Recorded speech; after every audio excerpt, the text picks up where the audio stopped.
मुंबई नाशिक पालिकेसाठी ठाकरे बंधू एकत्र येण्याची शक्यता। उर्वरित राज्यात महाविकास आघाडी स्थानिक पातळीवर निर्णय घेणार, सूत्रांची माहिती। ठाकरे बंधूंच्या युतीला इंडिया आघाडीत विरोध नाहीये, तर संजय राऊतांची माहिती।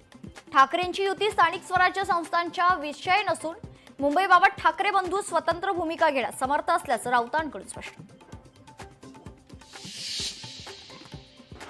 पुण्यात अजित पवारांची तुफान फटकेबाजी, कुठून पुण्याचा पालकमंत्री झालो असं वाटतं। अजितदादांच्या विधानानं चर्चांना उधाण। महादेवी हत्तीडी संदर्भात आज बैठकीला राज्य सरकार, नांदणी मठ आणि वनताराचे वकील एकत्रित येऊन सर्वोच्च न्यायालयात सादर करण्याचा ड्राफ्ट बनवणार। कबुतरांना खाद्य देण्यासाठी नागरिकांची अनोखी शक्कल। दादर कबूतरखान्याजवळ कबुतरांसाठी गाडीच्या टपावर खाद्य ठेवल्यानं मराठी माणसानं उठवला आवाज। ऑगस्ट क्रांती दिनानिमित्त काँग्रेसची पदयात्रा, स्वतंत्र चळवळीतील हुतात्म्यांना अभिवादन।